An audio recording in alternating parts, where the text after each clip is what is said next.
Hey everybody, Mike Pfeiffer with the N-Scale How-To channel, and today I'm going to do a little bit of a review for you on the new Trainworx tank trucks that just came out.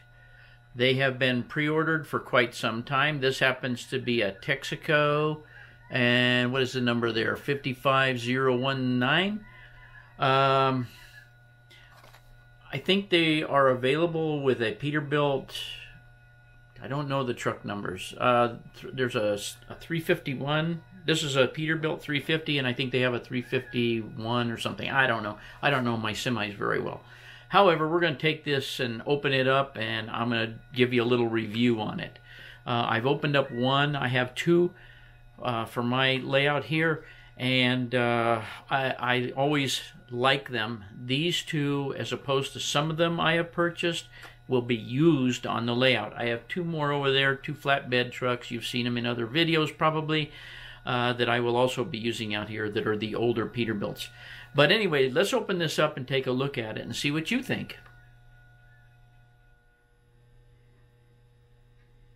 Okay, we're going to begin by showing you that every time they release a semi, regardless of what it is, it comes very nicely secured and packaged in a really nice jewel box. There's really no chance of damage during shipping. I don't think we've ever had one of these come in that's been damaged. So I have the box open. I'm going to take this top off here. This little cover. You'll notice that the trailer is wrapped in plastic. Okay, let me get this trailer out of here and tell you what I do and don't like about it. And I'm going to have to hold it a ways from the camera, I believe. I'm having trouble with this thing focusing properly. The first thing you'll notice is the decal work, or the printing work rather, on it is really nice. It does have a flammable decal under the Texaco. It does have a little yellow light up at the front, a little clearance light painted on there, or it might be a decal or printed. And then there's one on the back. I don't know if you can see it in this, if I get in the light just right. Yeah, I think you can see it right there maybe. And the painting on the back is excellent. There are some tail lights on there that are printed on. Overall, I like the look of the trailer. Classic 50s style trailer. The wheels are nicely done and in proportion and width of the body of the trailer, which I like. The only thing that does disappoint me a little bit is the fact that there are no molded in compartments on the bottom of the trailer where the hoses and fittings and things would have been kept and where the fuel would be dispensed from. I think that's a little hokey. I think they should have added some doors in there or something. The trailer looks a little too sanitary. Also, it does have a nice touch though. It does have a really nice added etched ladder on the front where the driver would have got out of the truck, got on the back of the truck, walked back, went up on top of the trailer itself, and probably loaded into the hatches on the roof. It's a 3-hatch roof with a walkway. There isn't much walkway detail there either, which was a little bit disappointing. I'm not totally disappointed in the trailer because it's a nice trailer considering what we have to choose from out there.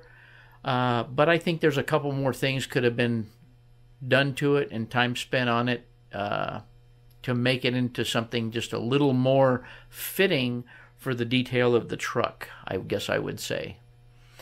Now let's take a look at the truck. You guys are probably pretty familiar with these trucks, but let me get it out of here and show it to you. Okay, so here is the truck. This is a Peterbilt 350. As usual on their trucks, they're very nicely done. Nice wheel detail, nice painting, very nice painting actually. Nice horn on the roof, nice clearance lights on the roof. And you can see nice headlight detail, nice grill detail. Whoops, maybe you can see. Let me see if I can get it down here where it'll focus. Grill detail and headlights nicely done. Windshield wipers separately applied, etched, and mirrors with CB radio antennas. I think on mine I may remove the CB radio antennas because I don't know if that was that common then, and I probably will use some panel line stuff to brighten up or to darken down the grill a little bit, and just the little concave areas that are on there.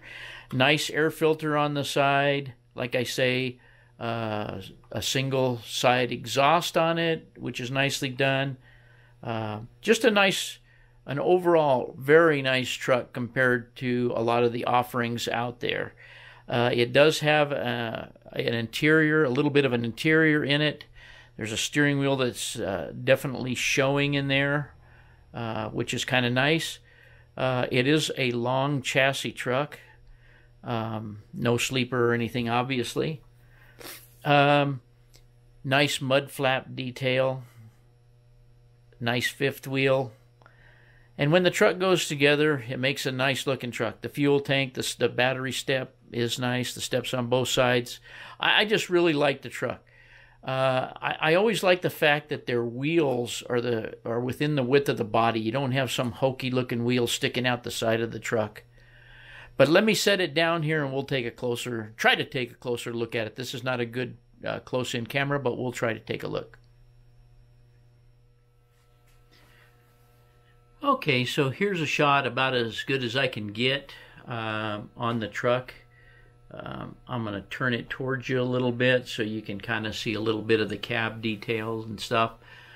It definitely is a nice looking truck on the layout.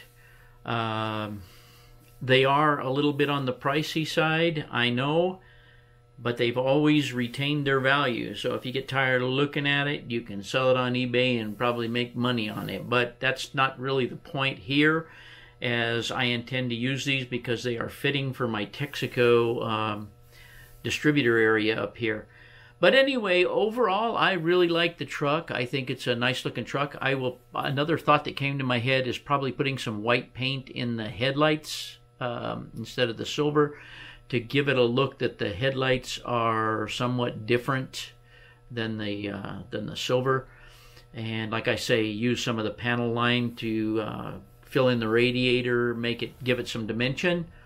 Overall, I really like the truck. I think it's going to be a great addition to the layout, and I would recommend them highly.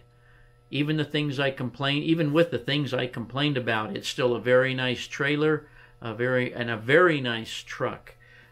So I wouldn't hesitate a bit buying one, and I really thank Pat at Trainworx for bringing us these very nice models.